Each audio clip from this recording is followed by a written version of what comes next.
하나 둘. 중국 속담 중에 국의 불교 홀시라는 말이 있습니다. 개는 변을 먹는 버릇을 고치지 못한다 라는 뜻이에요. 개버릇 남주냐 뭐 이런 거죠. 그 식분증이라고 얘기를 하죠. 개가 변을 먹는 습관이요. 이 식분증은요, 아무리 비싼 개라도 또 훈련을 잘 받은 개라도 산책하다가 잠깐 한눈을 팔면 이런 일이 벌어질 수 있다라고 얘기를 합니다. 특별히 고양이 배변은 개에게 있어서 참을 수 없는 유혹이래요. 그 이유가 고양이가 먹는 사료가 개가 먹는 사료보다 더 고단백이래요. 그래서 고양이가 배변한 그 물질, 그 내용은, 그 변은 이 개가 못 지나간다 그러더라고요. 그 정도로 유혹이 센 거라고 얘기를 해요. 우리 사람도 마찬가지입니다. 우리 본성은 더러운 거를 참지 못하고 추구하게 돼 있습니다.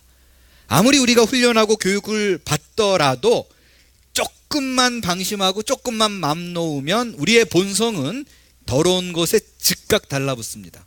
그쪽을 향해 달려가서 잡아먹습니다. 그렇기 때문에 하나님께서 왜 우리 안에 거하기로 임재로 작정을 하셨는가? 예레미야 31장 31절로 33절까지의 말씀을 보면 하나님께서 우리를 바꾸려고 노력을 했대요. 예전에 어떻게 했느냐? 남편처럼 했대요. 남편처럼 곁에 서가지고 달래고 설득하고 아무리 가진 노력을 다해도 어떻게 됐다고요? 내 언약을 깼대요. 안 된대요. 도무지 영향력을 행사할 수 없음을 하나님이 알게 됐습니다. 그래서 하나님께서 하신 일이 뭐냐면 33절, 그러나 그날 후에 내가 이스라엘 집과 맺을 언약을 이러하니 곧 내가 나의 법을 어떻게 한다고요? 그들 속에 두고 그들 마음에 기록하고. 겉에 서가지고 암만 노력해도 안 되니까 들어와서 속을 바꾸기로 하는 거예요. 이걸 사도 바울이 신비에 새겼다, 마음판에 썼다 하고 얘기합니다. 그것이 이 예레미야에 기록된 이 내용이 사도행전에서 비롯된 근거된 오순절 사건이 뭐예요? 성령이 내 안에 들어온 사건입니다. 이 사건의 근거가 예레미야서에 있는 거예요. 지난주에 우리는 포도나무에 붙어있기만 하면 열매는 자동적으로 우리의 생은 열리게 되어 있다라고 말씀을 드렸어요. 포도나무에 붙어있다면 농부이신 하나님께서 결코 그 가지를 잘라낼 일은 없다라고 말씀을 드렸습니다. 그럼에도 불구하고 예수님께서요, 열매 맺지 못하는 가지는 내가 다 잘라버릴 거야 라는 게 엄포를 넣어가지고 공포를 몰아두고 뭐 이런 뜻이 아니라 하나님께서 우리와 함께 거하시듯이 우리도 그와 함께 거하기를 원하는 하나님의 간절한 표현입니다. 완벽한 농부이신 하나님과 완벽한 포도나무이신 예수님께 붙어 있으면 결코 열매를 못 맺는 일이 없기 때문에 그렇습니다. 그런데 우리 삶을 한번 돌아볼까요? 여러분의 삶에 열매가 주렁주렁 잘 열리던가요? 그 성령의 9가지가 날마다 가는 곳마다 사람들이 환영하고 좋아하고 열매 맺고 그러나요? 그렇지 않잖아요. 그 열매, 포도나무에 붙어가지고 내가 포도가 열릴 줄 알았는데 사과가 배가 열려요? 왜 이런 일이 일어날까요? 이거는 둘 중에 하나예요. 다른 예가 없습니다. 하나는 안 붙어 있거나, 포도나무에 안 붙어 있거나, 아니면 다른 곳에 붙어 있다는 증거입니다. 포도나무에 붙어 있으면 포도 열립니다. 그런데 내 삶에 사과가 배가 열리면 뭐가 잘못된 거야? 잘못된 건 내가 다른 데 붙어 있는 거예요. 그래서 열매를 보면 나무를 안다는 말이 있죠. 내 삶에 사랑, 희락, 화평 이런 게 열리지 않고 미운, 다툼, 시기, 질투가 열렸다. 그러면 그냥 바로 깨달아야 돼요. 내가 다른 데 붙어 있구나. 우리는 요즘 하나님의 임재에 대한 시리즈로 말씀을 전하고 있습니다. 임재에 대한 말씀을 통해서 알 수 있는 결코 변하지 않는 사실은 주야장창 말씀드려도 부족함이 없습니다. 한번 우리의 가운데 거하신 성령, 임재하신 성령은 우리를 떠나는 일이 없다라는 사실이에요. 그런데 문제는 뭐냐? 나는 그렇지 않다는 거예요. 하나님의 임재를 경험하면 이것처럼 좋은 게 어딨냐? 내가 다시는 떠나지 않으리라 라고 마음 먹었지만 정작 내 눈앞에 뭔가 화려한 것이 등장하면 거기 쫙 달라붙습니다. 언제든지 우리는 돌아설 준비를 하고 사는 사람들입니다. 마치 개가 식분증, 변을 보면 못 참고 달려들듯이 이게 잘 안 된다는 거예요. 주님이 내 안에 거하시는 거, 주님이 그 성령이 내 안에 거하시는 것은 내 노력과 내 의지와 아무 상관이 없어요. 그냥 일방적으로 주께서 행하신 일이에요. 그러나 그가 내 안에 거하는 건 내 의지와 상관이 없지만 내가 그 안에 거하는 건 내가 노력해야 돼요. 내 결심이 필요하고 내 의지가 필요하다는 것입니다. 오늘 이제 네 번째 시간에 다룰 주제는 이거예요. 오케이? 그렇다면 나도 그 안에 거하고 싶은데 잘 모르겠잖아요. 내가 지금 주 안에 거하고 있는 삶을 살고 있는 건지 아닌지. 그럴 때 내가 지금 그가 내 안에 거하듯이 나도 그 안에 거하는구나를 알 수 있는 삶에 드러나는 증거들 세 가지로 여러분과 오늘 말씀을 나눌 것입니다. 오늘 본문 12절 13절을 한번 읽어주세요. 12절 13절 시작. 어느 때나 하나님을 본 사람이 없이되 만일 우리가 서로 사랑하면 하나님이 우리 안에 거하시고 그의 사랑이 우리 안에 온전히 이루어지느니라. 그의 성령을 우리에게 주심으로 우리가 그 안에 거하고 그가 우리 안에 거하시는 줄을 아느니라. 우리가 그 안에 거한다라는 확실한 증거가 뭐라고 얘기해요? 사랑이에요. 성령의 9가지 모든 열매를 쫙 짜다가 집약해가지고 쭉 짜버리면 딱 하나 나와요. 한 단어, 사랑입니다. 사랑 있으면 기뻐할 수 있고요. 사랑 있으면 절제할 수 있고, 사랑 있으면 인내할 수 있고, 사랑 있으면 충성할 수 있습니다. 그렇기 때문에 내가 그 안에 거하는 것을 알 수 있는 확실한 증거는 내 안에 사랑이 있는가라는 거예요. 그러니까 요즘 내가 예수님께 붙어 있는가 아닌가 고민하고 갈등할 필요 없어요. 헷갈릴 것 같으면 말씀을 많이 봐야겠다, 기도해야 되겠다 이전에 내 안에 과연 사랑이 있는가를 확인하십시오. 예수님을 생각할 때마다 내가 정말 그분을 사랑하는구나라는 확신이 있어야 돼요. 그렇지 않다면, 뭔가 꺼림직하다면 내가 지금 떨어져 있는 거예요. 이 사랑이라는 표현이 가짜가 아주 많아서요, 진짜 사랑인가 아닌가를 내가 또 헷갈릴 때가 있어요. 파악이 안 되는 거예요. 나는 사랑한다라고 믿는데 이게 진짜인가 아닌가? 어떻게 알 수 있는가? 내가 예수님을 사랑한다는 증거. 오늘 내가 예수님을 사랑하게 되면 당연히 나타나는 현상들 세 가지를 나눌 거예요. 첫 번째, 사랑하는 자들의 특징. 7절을 함께 읽습니다. 시작. 사랑하는 자들아, 우리가 서로 사랑하자.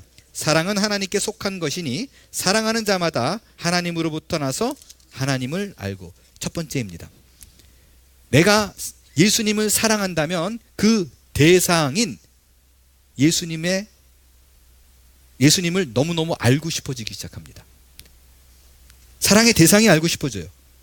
오늘 본문에 보면 사랑을 하는 사람들이 갖고 있는 예외 없는 특징이 있습니다. 내가 사랑하면 그 마음과 병행해서 따라오는 것이 사랑하는 그 대상에 대해서 너무너무 궁금한 거예요. 알고 싶은 게 많은 거예요. 그리고 모든 일들을 다 그와 연결지어서 생각합니다.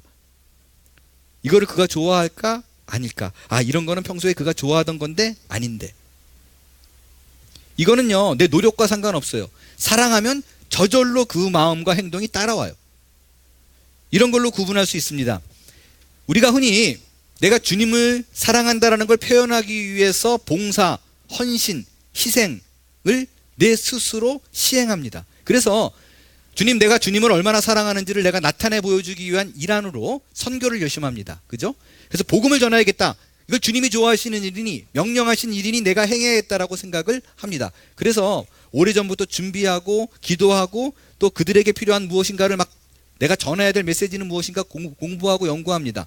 그런데 그 모든 과정 속에서 만약에 이게 빠져 있다면, 내가 지금 아프리카로 선교를 가는데 그 사람에 대한 관심이 없다면, 그들이 어떤 언어를 쓰는지, 좋아하는 음식이 뭔지, 옷은 입고 있는지 벗고 있는지, 잠자리는 어떤지, 집은 어떤 모양으로 생겼는지에 대한 관심이 전혀 없다면 그 사람은 선교라는 복음을 전하는 그 행위 자체에 만족이 있는 거예요.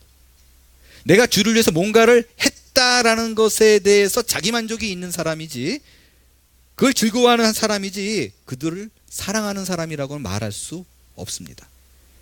여러분이 평소에 홈리스에 대해서 관심이 많아가지고 정기적으로 그것이 매주를 가든 한 달에 한 번 가든 뭐 하여간 주기적으로 내가 누군가를 방문해서 먹이고 있는데 내가 평소에 그 먹이는 사람들에 대한 관심은 전혀 없어요.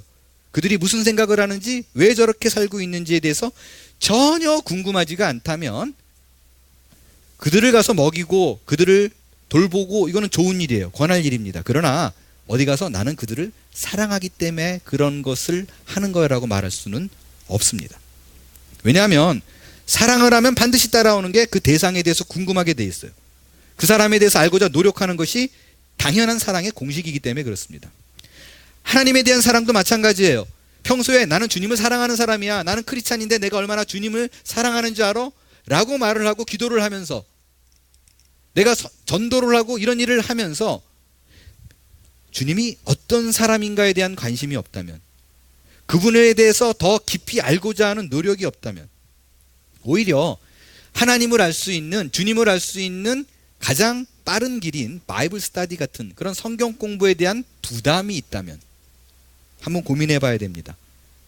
그가 내 안에 있을 수는 있으나 내가 그 안에 거하는 삶은 아닙니다. 왜냐하면 정말로 내가 하나님을 사랑한다면 어떻게든 시간을 들여서 그를 알고 싶은 마음이 당연히 따라오게 되어 있는 거예요. 하나님을 사랑하는 것이 어떤 것인가 구체적으로 구약 성경에 한 사람의 예를 좀 들고 싶어요.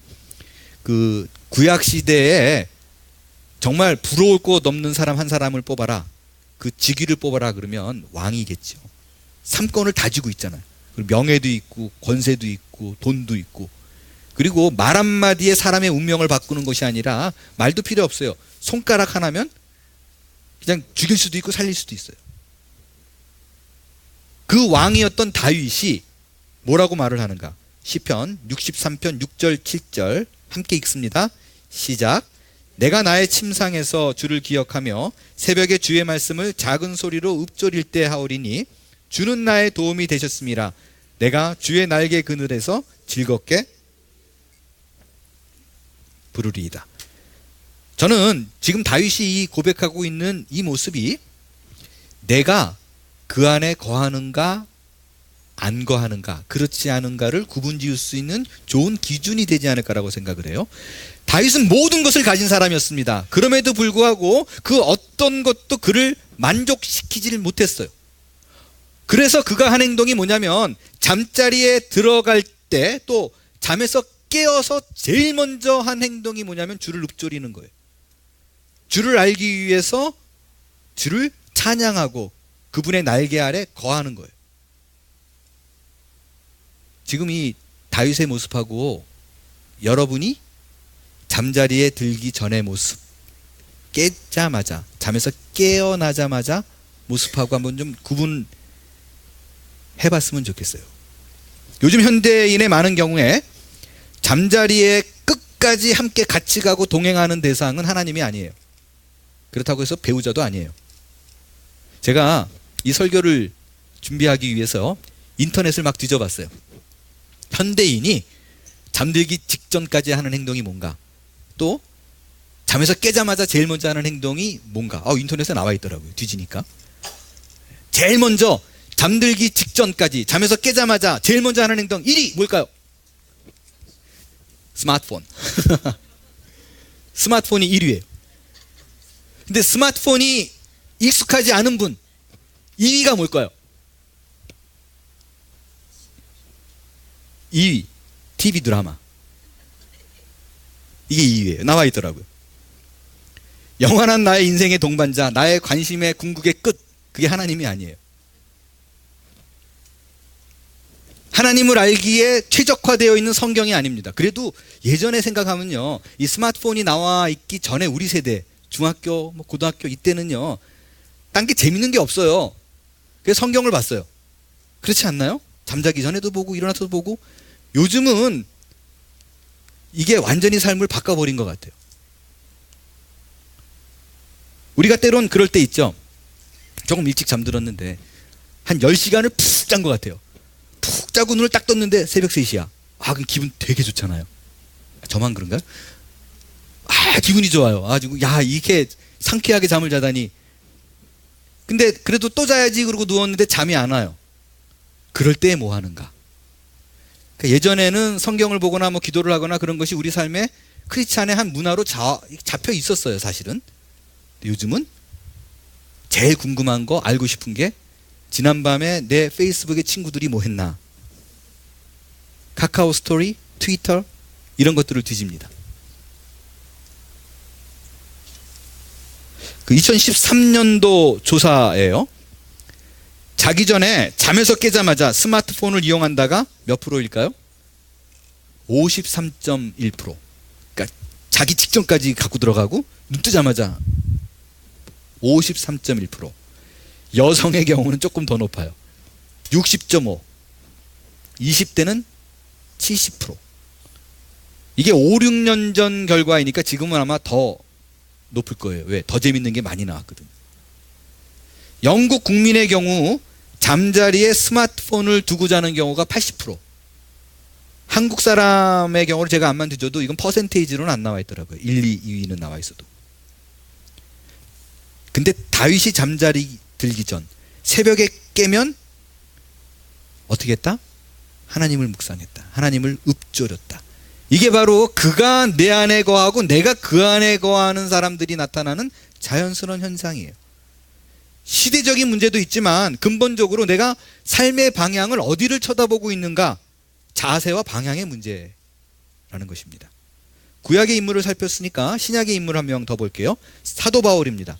사도 바울은 정말 대단한 사람이잖아요. 요즘 시대에도 그런 사람 하나 등장하기 쉬울까 말까 할 정도로, 그죠? 그는 기적의 사람이라기보다 아예 기적을 그냥 몰고 다니는 사람이었었어요. 근데 기적의 수준이 우리와는 다르잖아요. 저와는 달라요. 뭐 예를 하나 들어볼까요? 저는 만약에 우리 교우 중에 목사님 저 아파요, 힘들어요 그러면 어떻게 하겠어요? 집으로 신방합니다. 어디가 아파요? 머리가 아파요? 뭐 어깨가 아파요? 그러면 그 환부에 제가 손을 얹겠지요. 그리고 기도할 것입니다. 하나님 고쳐주세요. 하나님 능력의 하나님이시잖아요. 고쳐줄 줄 믿습니다. 모든 것이 다 정상으로 돌아오게 해주세요. 기도하죠. 그죠? 그리고 이 결과를 하나님께서 고쳐주기를 기대할 것입니다. 근데 바울은 어땠어요? 완전히 저랑 달라요. 바울은요, 뭐 기대고 자시고가 아니라 누가 아프다 그러면 문 열고 들어가서 하이 집사님, 그리고 이제 일어나세요. 옷 입으세요. 나오세요. 그럼 일어나서 또 나와요. 바울이었었어요. 바울을 따라다니는 팔로우들이 너무너무 많았잖아요. 그의 추종자들. 그런데 정말 그 어떻게 보면은 많은 인기를 누리고 살았던 그가 허전함, 그의 빈 공간을 어떻게 채웠는가? 말씀 한번 보겠어요. 빌립보서 3장 7절 8절 같이 읽습니다. 시작. 그러나 무엇이든지 내게 유익하던 것을 내가 그리스도를 위하여 다 해로 여길 뿐더러 또한 모든 것을 해로 여김은 내 주 그리스도 예수를 아는 지식이 가장 고상함을 인함이라. 여러분 잘 아시지만 연예인들, 특별히 가수들이 마약을 많이 하잖아요. 그러는 이유가 있대요. 물론 마약을 하면 뭐 영감이 떠오르고 뭐 그런 말도 있지만 제일 그런 게 아주 그냥 집회 콘서트를 화려하게 하고 사람들이 박수를 막 받잖아요. 와, 환호하죠. 그리고 호텔 방에 들어가면 그렇게 허무하대요. 왜? 그게 다 헛된 것들이니까. 그러면 이 빈 공간의 마음을 채울 길이 없어서 마약을 한다라는 거예요.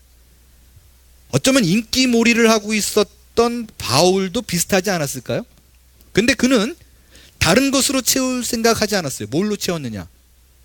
예수 그리스도를 아는 지식, 그를 아는 지식의 고상함을 알았기 때문에 언제나 모든 순간에 있어서 텅 빈 공간의 마음을 그로 채웠습니다.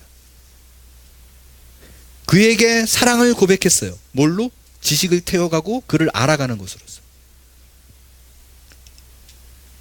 내 삶의 갈증을 채우는 것은 그리스도를 아는 지식, 곧 그를 사랑하는 것만이 가능합니다. 여러분 가운데 여기까지 설교를 들으면 이런 분 있을 거예요. 저도 알아요. 수십 번 들었어요. 근데 잘 안 되는데 어떡하냐는 거예요. 나도 주님을 사랑하고 싶고요. 미친 듯이 눈물을 흘려보고 싶고 누구처럼 뭐 주님이 전부입니다. 막 전 재산 바쳐도 나는 행복합니다. 아니 실제 나는 그러고 싶은데 안 되는데 어떻게 해요? 그러는 분이 분명히 있을 거예요. 분명히 있을 것입니다. 그런데요, 여러분 그 사랑에 대해서 저는요 분명하게 드릴 수 있는 얘기는요, 사랑은 결심해서 생기지 않아요. 내가 주님을 사랑해보리라, 말씀을 열심히 들어보리라, 그리고 이게 잘 안 되면 회개를 한번 해볼까, 눈물을 한번 쏟아볼까, 되던가요? 그런 마음이 우러나나요? 안 돼요. 그럴 때 알아야 될 사실이 하나 있습니다.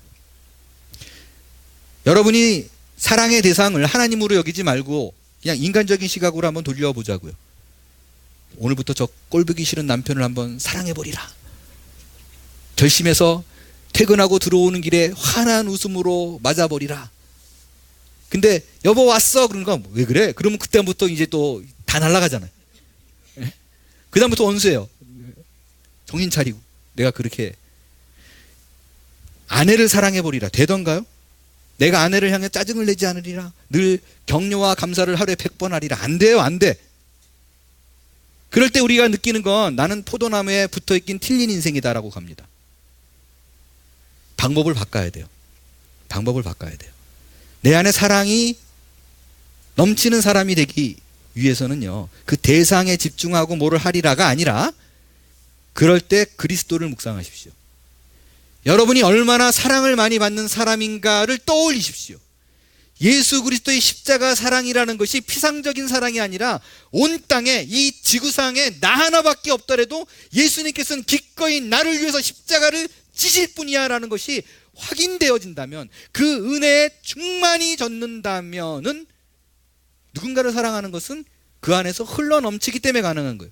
내 노력으로 불가능합니다. 내 결심으로 불가능합니다. 내 의지로 불가능합니다. 하지만 오직 하나, 그리스도의 사랑이 정말 대단하구나, 그것이 나를 위한 것을 깨달은 사람은 이것이 가능해집니다.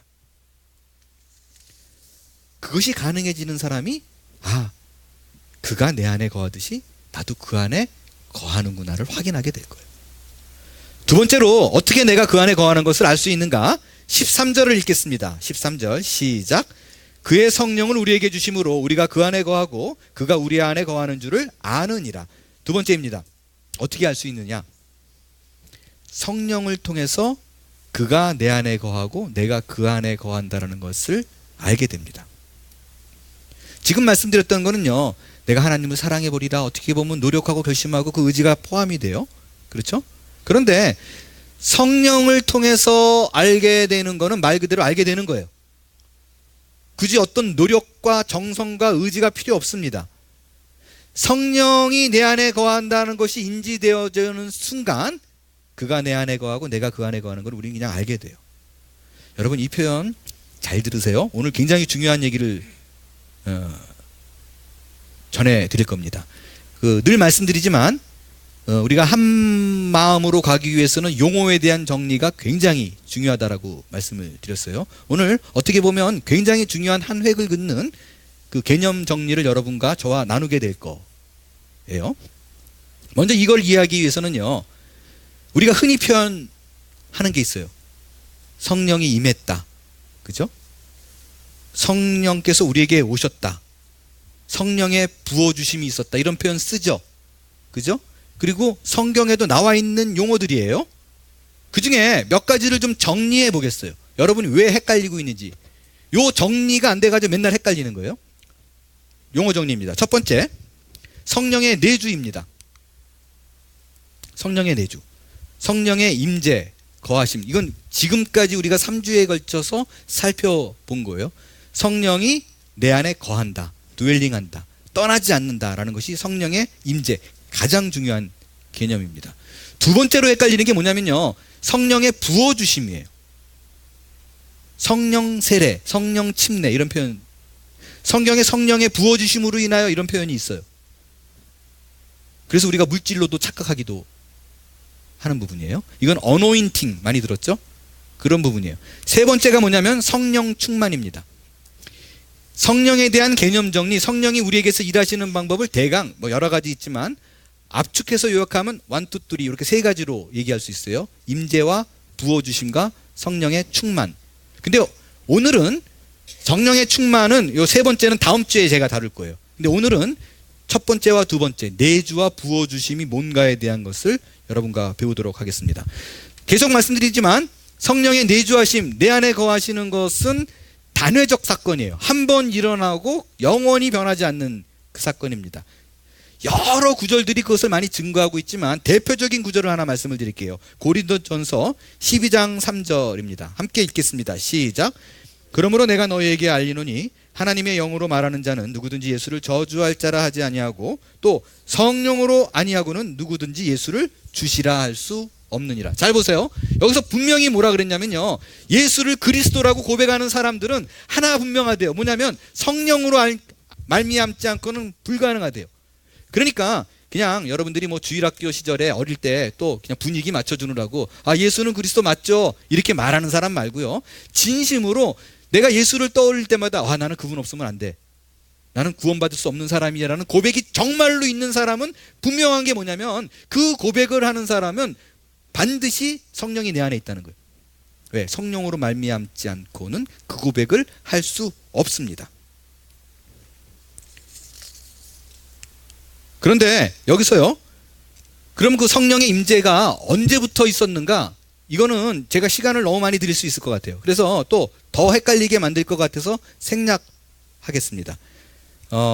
그냥 간단하게 말씀드리면, 이게 굉장히 그 갑론을박 얘기가 많은 부분이기도 한데, 이렇게 이해하시면 좋아요. 정확히 알 수 없다.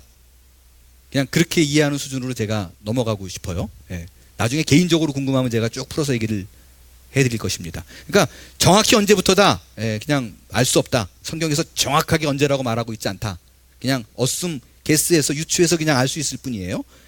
근데 여기서 우리가 성경을 읽다 보면 지금 드린 얘기와는 전혀 다르게 완전히 다른 얘기를 하는 부분이 나타납니다. 뭐냐? 사도행전 8장에 이해하기 힘든 부분이 나와요. 이 8장을 보게 되면 사마리아 사람들이 빌립을 통해서 예수를 믿게 됩니다. 이방인 예수를 믿어 예루살렘에 살고 나서요, 베드로하고 요한을 그곳에 파송해요. 그때 어떤 일이 일어나는가? 사도행전 8장 14절 17절입니다. 제가 읽을게요. 예루살렘에 있는 사도들이 사마리아도, 예수를 한 번도 믿어본 적이 없는 사람, 그 이방인들도 하나님의 말씀을 받았다함을 듣고, 이미 말씀을 받았다는 말이 뭐냐면요, 이미 주라고 고백하고 침례를 받았다는 거예요. 그런 일이 벌어졌어. 그래가지고 요한과 베드로와 요한을 보냅니다. 15절. 그들이 내려가서 그들을 위해 뭘 위해 기도해요? 이거 무슨 얘기예요? 앞서 하나님의 말씀을 받았어요. 침례 다 받았어요. 근데 뭐를 위해서 기도해요? 제가 조금 전에 말씀드릴 때는 주라고 고백하는 거는 성령이 있어야만이 가능하다 그랬어요. 근데 하나님의 말씀을 갖고 주를 고백한 사람들에게 뭐를 위해서 기도해? 성령 받기를. 이게 무슨 말인가? 16절. 이는 아직 한 사람에게도 뭐 한 일이 없어요? 이게 이제 헷갈리는 거예요. 성령을 내리신 일이 없대요.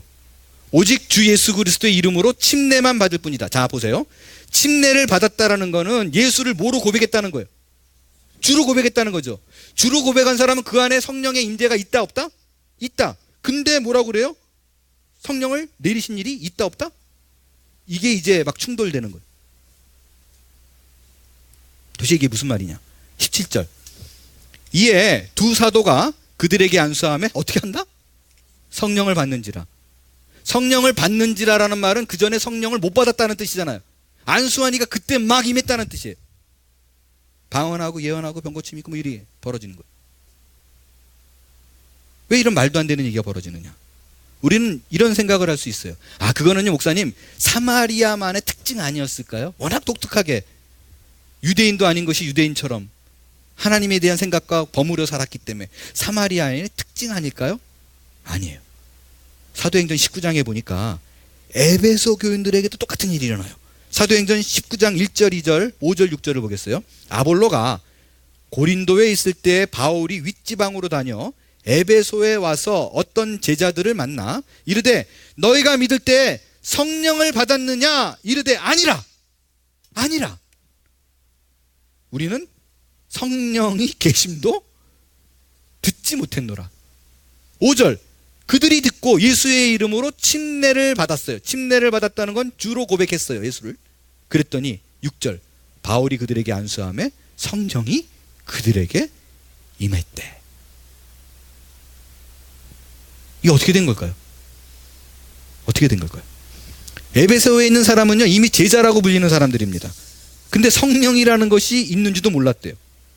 안수하니까 그때서야 성령이 내려와서 방언하고 예언하는 일이 벌어집니다. 이거는요, 이 시대뿐만 아니에요. 요즘 시대에도 벌어지는 일입니다.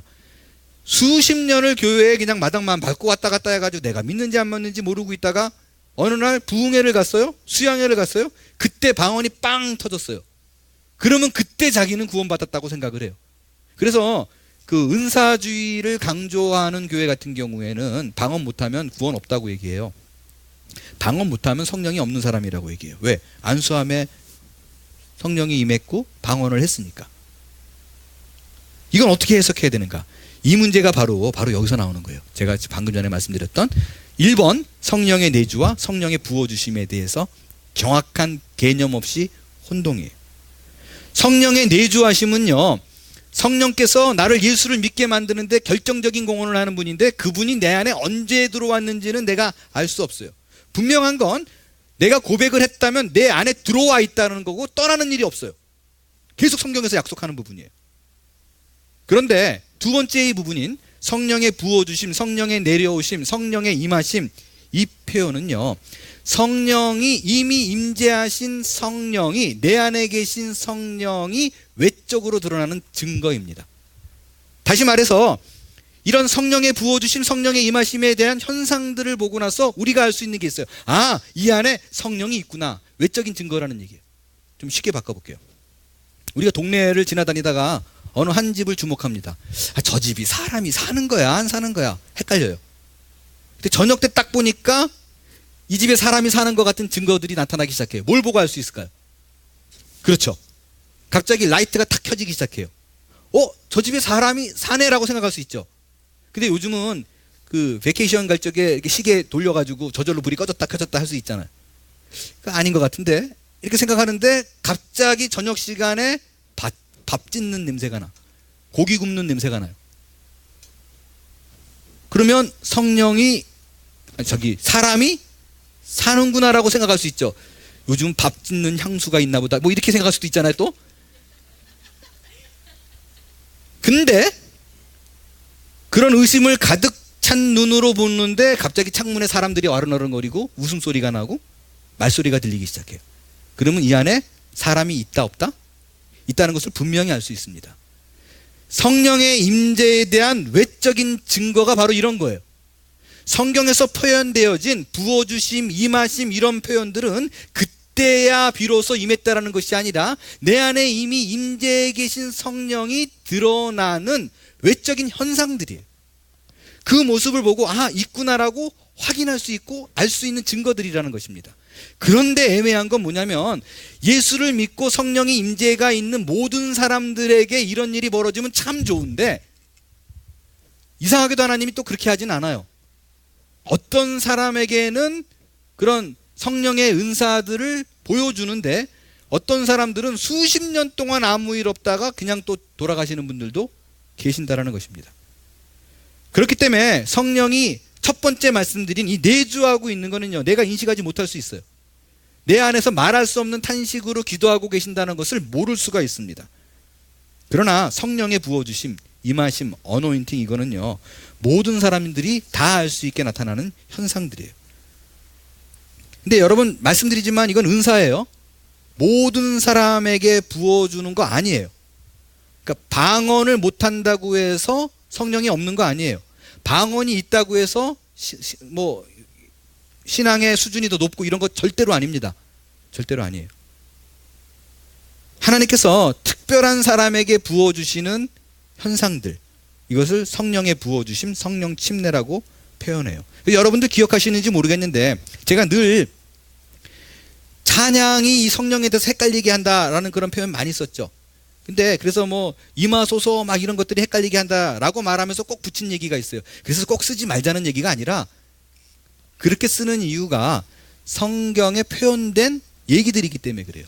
그래서 우리가 그 임재 찬양을 저희가 불렀을 때도 이곳에 오소서, 이곳에 임하소서 이런 표현을 찬양을 부르잖아요. 그럴 때 여러분들이 부르지 말자 헷갈리는 사람 안 불러도 좋은데 부를 때마다 알아야 되는 사실이 있어요. 성경에 나온 표현인데 이것은 없던 성령을 내 안에 불러들이는 의식적인 행위가 아니라 하나님, 내 안에 계신 성령의 임재, 그 존재하고 계시다는 것을 나로 하여금 알게 하옵소서라는 고백이라고 보면 돼요. 그 찬양을 불러서 그 고백을 해서 그 기도를 해서 없는 성령이 임하는 것이 아니라 하나님, 나도 알고 싶어요. 당신이 나와 함께 한다는 것에 대한 간절한 표현이라고 이해하시면 됩니다. 성령이 임하신다, 성령의 기름 부음이 있다. 어떤 모양으로 나타나는가? 방언도 있고요, 환상도 있고요, 예언도 있고요, 향기도 있는 거 아시죠? 향기로도 나타납니다. 여러분, 그 몇 번을 말씀드리지만 저는 그런 은사 중심의 목회를 하는 사람은 아니에요. 아니에요. 저는 어떤 그런 은사 나타나는 현상보다 삶 속에서 느끼는 그 하나님이 훨씬 더 친근해요. 친근해요. 그래서 그런 쪽을 추구하는 쪽은 아닌데, 그렇다고 해서 제가 방언은 없다, 예언은 없다, 뭐 이렇게 말하지는 않잖아요. 존재함에도 불구하고 추구하진 않습니다. 그런데 제가 목회를 하다 보니까 이런 생각이 들 때는 가끔 있어요.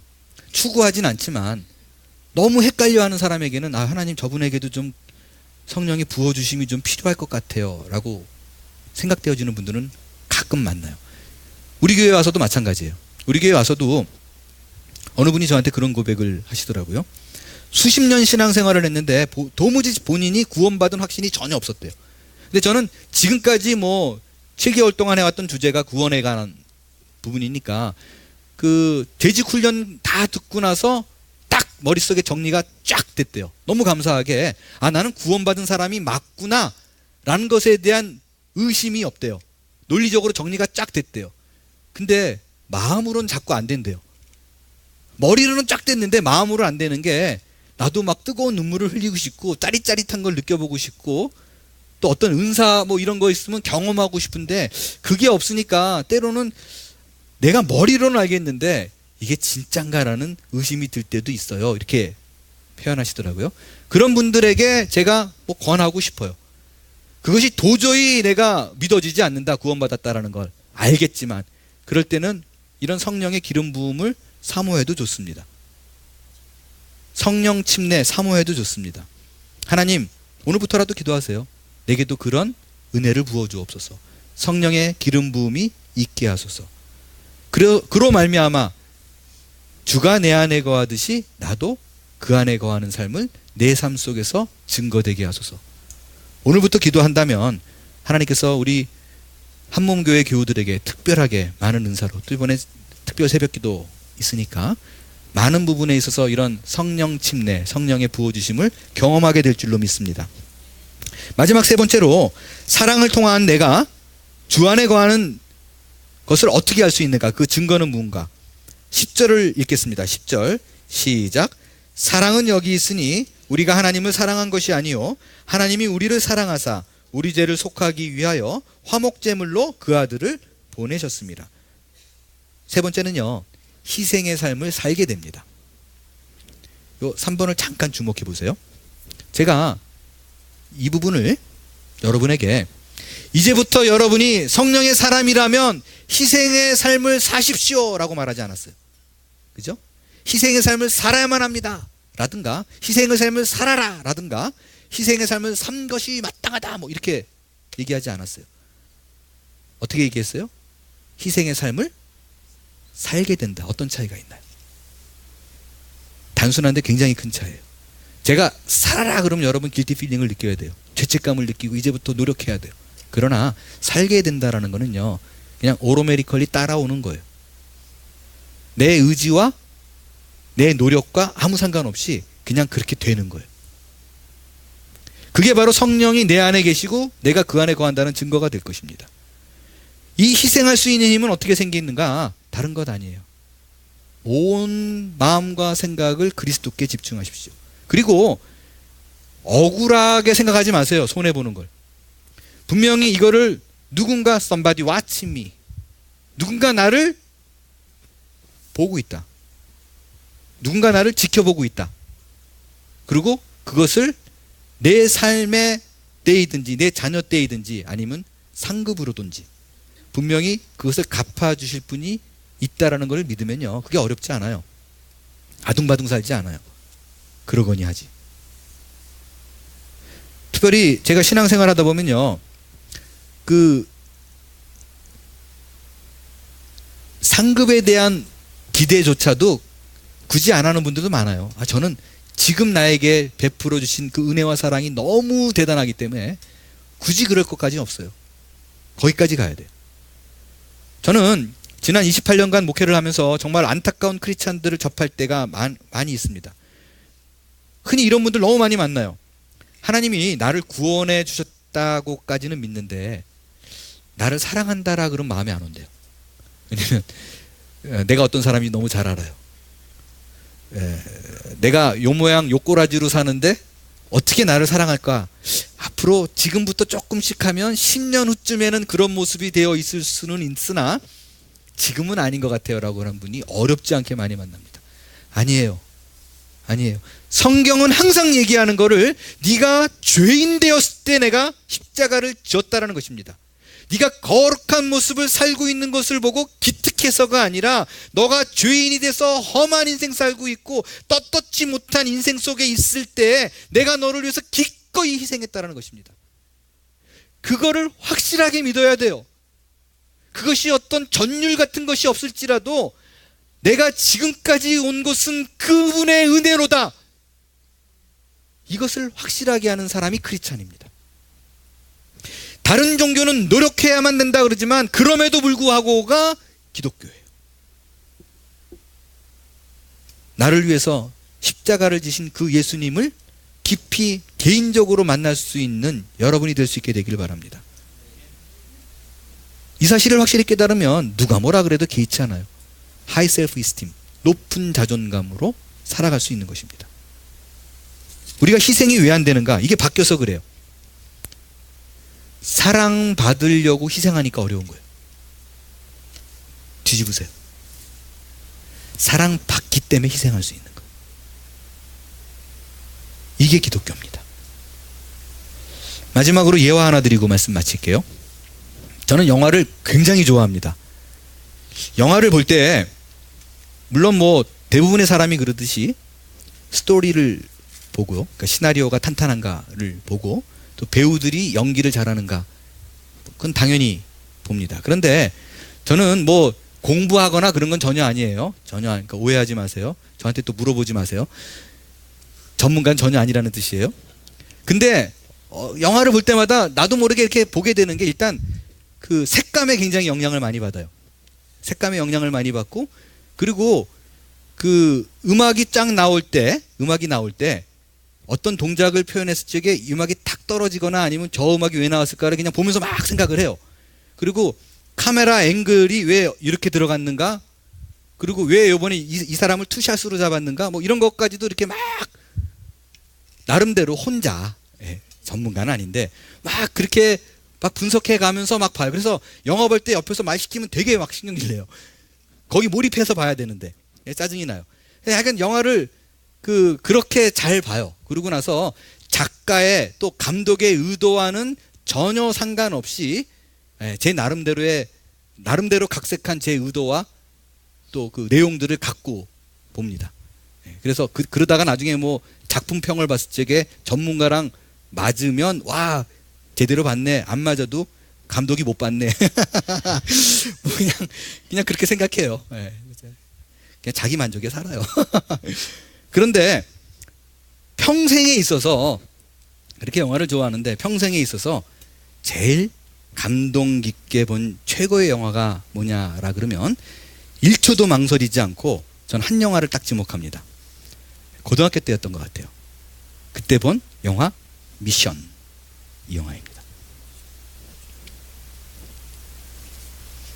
이 영화는 앞서 말씀드렸던 제가 영화를 볼 때에 막 갖가지로 생각하는 그 모든 것들을 다 만족시켜 줍니다. 음악, 연기, 색감, 내용 다 만족시켜요. 특별히 실화를 배경으로 만들어진 영화잖아요. 이걸 볼 때마다 한 번도 감동을 받지 않은 적이 없고 늘 영화 가운데서 새로운 교훈을 얻을 수 있습니다. 배경이 1750년도에 스페인과 포르투갈이 아마존에 있는 과라니 부족, 그 부족의 그 영토 문제로 분쟁이 일어나요.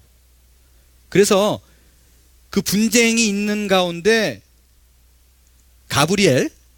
가브리엘과 멘도사라는 두 신부가 목숨을 걸고 그들에게 들어가서 복음을 전하고 예수회, 선교회를 세웁니다.